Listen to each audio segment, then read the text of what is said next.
പ്രിയപ്പെട്ടവരെ, കർക്കിടക മാസത്തില് നമ്മുടെ വീടിന്റെ തെക്ക് ഭാഗത്ത് നട്ടുപിടിപ്പിക്കേണ്ടുന്ന 2 സസ്യങ്ങളെക്കുറിച്ച് ഹൈന്ദവ വിശ്വാസങ്ങളിൽ പറയുന്നുണ്ട്. ആ സസ്യങ്ങൾ നട്ടുപിടിപ്പിക്കുന്നത് ഒന്ന് നമ്മുടെ ജീവന്റെ സംരക്ഷണത്തിനായിട്ടും രണ്ടാമത്തത് രോഗശമനത്തിനുള്ള ഗുണത്തിനും വേണ്ടിയിട്ടാകുന്നു. ഈ 2 സസ്യങ്ങളും കർക്കിടക മാസത്തിൽ വച്ച് പിടിപ്പിക്കുന്നത് ആ വീടിന്റെ പൂർണ്ണമായ ഈശ്വരീയ അന്തരീക്ഷത്തെ മെച്ചപ്പെടുത്തുകയും വീടിനെ ബാധിക്കാവുന്ന ഒട്ടേറെ പ്രയാസങ്ങൾ, വീട്ടിനെ മാത്രമല്ല വീട്ടിലുള്ളവരെയും സംരക്ഷിക്കുന്ന തരത്തില് ഈശ്വരീയ ഗുണങ്ങൾ വർദ്ധിച്ചു വരുന്നതിന് ഏറെ ഫലപ്രദമാകുന്നു. കർക്കിടക മാസം കഴിഞ്ഞിട്ട് മറ്റേതെങ്കിലും മാസത്തിൽ ഇത് നട്ടുപിടിപ്പിച്ചിട്ട് വലിയ കാര്യമൊന്നുമില്ല.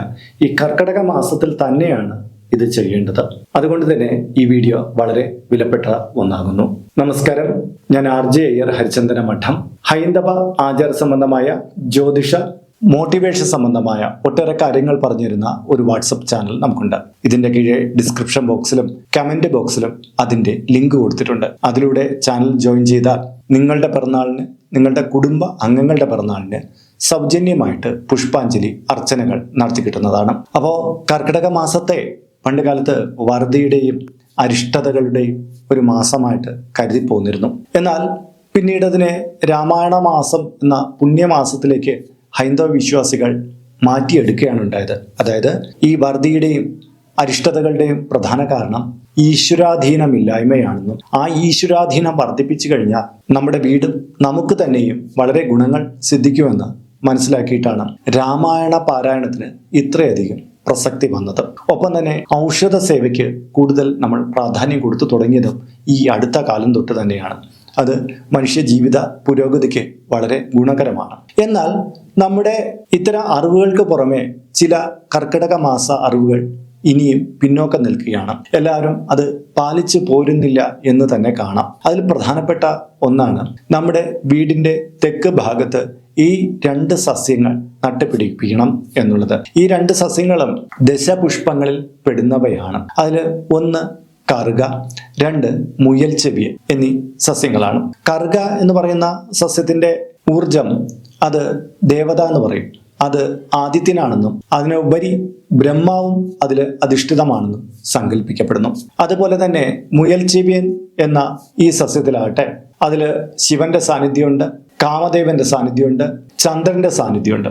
അപ്പൊ ഈ 3 ഗുണങ്ങളും കൂടി ചേർന്നിട്ടുള്ളതാണ് ഈ മുയൽ ചെവിയൻ എന്ന് പറയുന്ന സസ്യം. നമ്മുടെ പാടത്തും പറമ്പിലും എല്ലാം കാണപ്പെടുന്നതാണ് ഈ മുയൽ ചെവിയൻ എന്ന് പറയുന്ന സസ്യം. പലർക്കും ഇതിനെ നാട്ടുഭാഷയിൽ വേറെ പേരുകളിലൊക്കെ അറിയപ്പെടുമായിരിക്കാം. പക്ഷെ ഈ ഒരു സസ്യം നിങ്ങൾ വീട്ടിന്റെ തെക്ക് ഭാഗത്ത് നടാൻ ഇടമില്ലാത്തവരെ ഒരു ചെടിച്ചട്ടി വെച്ചിട്ട് അതിൽ നട്ടുപിടിപ്പിക്കണം. നട്ടുപിടിപ്പിക്കേണ്ടുന്നതിന് പ്രത്യേകമായിട്ട് ഒരു ദിവസം പറയുന്നില്ല, എങ്കിലും ഞായറാഴ്ച നട്ടു കഴിഞ്ഞാൽ ഏറെ ഗുണകരമാണ് എന്ന് പറയപ്പെടുന്നുണ്ട്. കർക്കിടക മാസത്തിൽ ഏതൊരു ദിവസവും വേണമെങ്കിലും നടാം, പക്ഷെ ഞായറാഴ്ചയാണെങ്കിൽ അതിഗുണം എന്നാണ് ഇതിൽ മനസ്സിലാക്കേണ്ടത്. ഇത് നടേണ്ട സമയത്തെ കുറിച്ച് പറയുന്നുണ്ട്.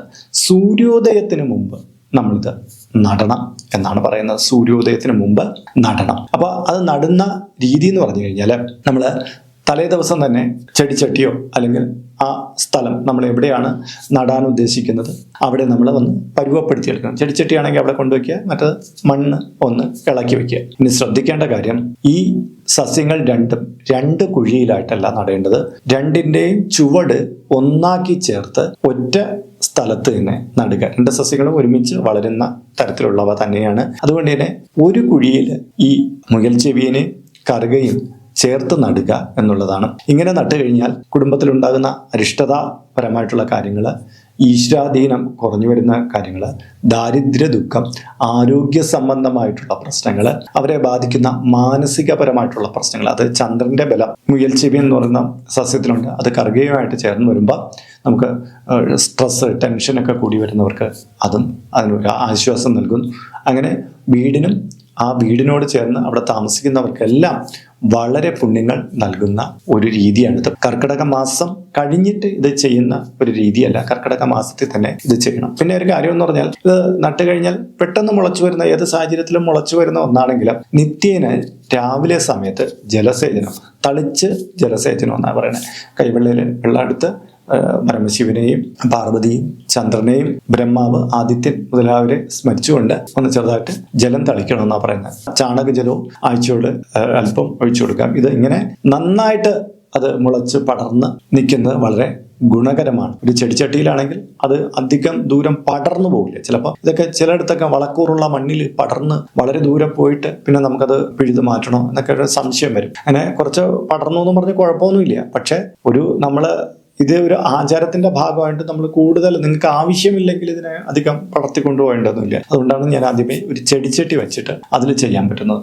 ഇത് പിതൃക്കളുടെ ഗുണവും കൂടെ കിട്ടുന്ന ഒന്നാണ്. നമുക്കറിയാം ഈ മുയൽച്ചെവിയൻ എന്ന് പറയുന്ന ചെടി പലപ്പോഴും ഈ മരണസംബന്ധിയായിട്ടുള്ള കർമ്മങ്ങൾക്ക് പ്രധാനമായിട്ട് ഉപയോഗിക്കാറുണ്ട്. പല ദേശങ്ങളിലും വായ്ക്കരി ഇടുന്നതിന് ഈ മുയൽച്ചെവിയന്റെ ഇലകൾ ഉപയോഗിക്കാറുണ്ട്. ചില നാടുകളിൽ മാറി കറുക കൊണ്ട് ചെയ്യാറുണ്ട്. അത് രണ്ടും പിതൃഗുണങ്ങളെ സ്വാധീനിക്കുന്ന പിതൃശക്തിയെ പ്രജ്വലിപ്പിക്കുന്നതാണ്. പിതൃക്കളുടെ അനുഗ്രഹം നേടാൻ ഗുണകരം ആക്കുന്നത്. കർക്കിടക മാസത്തിൽ പിതൃബലിയും കർക്കിടക വാവിന്റെ ആചരണങ്ങളും ഒക്കെ നമുക്ക് അറിയാന്നുള്ളതല്ല. അപ്പൊ നമ്മുടെ പിതൃപുണ്യങ്ങൾ വർദ്ധിപ്പിക്കാനും ഇത് വളരെ നല്ലതാണ്. ആയുർ സുരക്ഷയ്ക്ക് നല്ലതാണ്. രോഗശമനത്തിന് നല്ലതാണ്. മാത്രമല്ല നമ്മുടെ ആരോഗ്യപരമായിട്ടുള്ള പല പ്രശ്നങ്ങളും മാറി കിട്ടാൻ വളരെ ഗുണകരമാണ്. നമുക്ക് പൈസ ചെലവുകളൊന്നുമില്ല. നമുക്ക് തൊടിയിൽ എവിടുന്നെങ്കിലുമൊക്കെ നമുക്ക് സംഘടിപ്പിച്ച് നമ്മുടെ വീട്ടിൽ വളപ്പിൽ നടാവുന്ന വിശ്വാസമുള്ളവർക്കും അവിശ്വാസികൾക്ക്, ഇനി അവിശ്വാസികളാവട്ടെ, ഔഷധസസ്യങ്ങളാണല്ലോ ഇത്, അവർക്കും ഇത് നട്ടുപിടിപ്പിക്കാം. ഇതുകൊണ്ട് വളരെയധികം മെച്ചമാണ്. ഹൈന്ദവതയിൽ ഇത്തരം ആചാര രഹസ്യങ്ങൾ ഒട്ടേറെ മറിഞ്ഞു കിടപ്പുണ്ട്. കർക്കിടക മാസവുമായിട്ട് ബന്ധപ്പെട്ട് അത്തരം കുറെ അറിവുകൾ ഞാൻ മുന്നേ തന്നെ നിങ്ങൾക്ക് പറഞ്ഞു തന്നിട്ടുണ്ട്. ഇത്തരം ഇനിയും ചില അറിവുകൾ പകർന്നു തരാനുണ്ട്. അത് വഴിയുള്ള വീഡിയോയിൽ പറയാം. അപ്പൊ ഇന്നത്തെ വീഡിയോ ഇവിടെ പൂർണ്ണമാവുകയാണ്. ഇതുമായി ബന്ധപ്പെട്ട നിങ്ങളുടെ അഭിപ്രായങ്ങൾ, നിർദ്ദേശങ്ങൾ ഇതിന്റെ കീഴെ കമന്റ് ബോക്സിൽ രേഖപ്പെടുത്താം. കൂടാതെ നിങ്ങളുടെ പേര്, നിങ്ങളുടെ വയസ്സ്, നിങ്ങളുടെ നക്ഷത്രം അതുകൂടി ഇതിന്റെ കമന്റ് ബോക്സിൽ രേഖപ്പെടുത്തിയാൽ ഇവിടെ നടക്കുന്ന പൂജാ പ്രാർത്ഥനകളിൽ നിങ്ങളെ ഉൾക്കൊള്ളിക്കുന്നതാണ്. 1 മാസത്തേക്കായിരിക്കും ഇപ്രകാരം ചെയ്യുന്നത്. കൂടുതലായിട്ട് വേണമെന്നുള്ളവർ ഇനി തൊട്ട് ഇതിൽ അപ്ലോഡ് ചെയ്യുന്ന എല്ലാ വീഡിയോയുടെ കീഴിൽ നിങ്ങളുടെ ഡീറ്റെയിൽസ് ഇങ്ങനെ കൊടുത്താൽ മതി. അതിനായിട്ട് ഇതുവരെയ്ക്കും ഈ ചാനൽ നിങ്ങൾ സബ്സ്ക്രൈബ് ചെയ്തിട്ടില്ലെങ്കിൽ അത് ചെയ്യുക. ഒപ്പം തന്നെ ഈ വീഡിയോ ഒന്ന് ലൈക്ക് കൂടി ചെയ്യുക. എങ്കിൽ മാത്രമായിരിക്കും പുതുതായിട്ട് ഇതിൽ അപ്ലോഡ് ചെയ്യുന്ന വീഡിയോയുടെ റെക്കമെൻഡേഷൻ നോട്ടിഫിക്കേഷനും യൂട്യൂബ് നിങ്ങൾക്ക് അയച്ചു എങ്കിലേ നിങ്ങൾക്ക് നിങ്ങളുടെ ഡീറ്റെയിൽസ് കൊടുക്കാൻ പറ്റുള്ളൂ. അപ്പോൾ ഇതിൽ കാണുന്നത് എൻ്റെ വാട്സപ്പ് നമ്പറാണ്. ജ്യോതിഷ സംബന്ധമായതും പൂജാ സംബന്ധമായതുമായ അപ്പോയിന്റ്മെന്റിന് വേണ്ടിയിട്ടാണ് ഇത് നൽകിയിരിക്കുന്നത്. നേരിട്ട് വിളിച്ചു കഴിഞ്ഞാൽ കിട്ടുകയില്ല. നിങ്ങളുടെ പേര്, നിങ്ങളുടെ സ്ഥലം ഇവ രേഖപ്പെടുത്തി വാട്സപ്പിലൂടെ മെസ്സേജ് ചെയ്യുക. അപ്പോൾ അഡ്മിൻ ഒരു മാർഗനിർദ്ദേശം അയച്ചു നൽകുന്നതാണ്. ആ മാർഗനിർദ്ദേശം അനുസരിച്ച് അപ്പോയിന്റ്മെന്റ് എടുത്തിട്ട് വിളിക്കാവുന്നതാണ്. പ്രിയപ്പെട്ടവരെ, ഇപ്പോൾ യൂട്യൂബിൽ ഒരു സ്റ്റോർ നമ്മൾ ആരംഭിച്ചിട്ടുണ്ട്. നിങ്ങൾക്ക് ആവശ്യമുള്ള പൂജാ സാധനങ്ങൾ മേടിക്കാൻ വേണ്ടിയിട്ടുള്ള ഒരു സ്റ്റോറാണിത്. കുറേ സാധനങ്ങൾ ലിസ്റ്റ് ചെയ്തിട്ടുണ്ട്. നിങ്ങളുടെ ആവശ്യത്തിന് വേണ്ടുന്ന കാര്യങ്ങൾ നിങ്ങൾ നോക്കിയിട്ട് നിങ്ങൾക്ക് ആ തുകയ്ക്ക് മേടിക്കാൻ ഇത് ഗുണകരമാണോ എന്നൊക്കെ ഒന്ന് സെർച്ച് ചെയ്തിട്ട് വേണമെങ്കിൽ ഇത് നിങ്ങൾക്ക് പർച്ചേസ് ചെയ്യാവുന്നതാണ്. ഈ രീതിയിലാണ് മൊബൈൽ ഫോണിൽ കാണപ്പെടുക. കണ്ടില്ലേ, ഇങ്ങനെ നമുക്ക് സ്റ്റോർ നോക്കിയിട്ട് നമുക്കതിൽ പ്രവേശിക്കാം. ഇതിൽ കുറേ കാര്യങ്ങൾ ലിസ്റ്റ് ചെയ്തിട്ടുണ്ട്. പുതുതായിട്ട് ചില കാര്യങ്ങൾ ഉടനെ ആഡ് ചെയ്യുന്നതാണ്. ഈ രീതിയിലാണ് നമ്മൾ കമ്പ്യൂട്ടറിലൂടെ ലാപ്ടോപ്പിലൂടെയൊക്കെ നോക്കുമ്പോൾ കാണപ്പെടുന്നത്. ഈ രീതിയിൽ നിങ്ങൾക്ക് എടുക്കാവുന്നതാണ്. മൊബൈൽ ഫോൺ വഴിക്കും കമ്പ്യൂട്ടർ വഴിക്കും നിങ്ങൾക്കത് ചെയ്യാവുന്നതാണ്.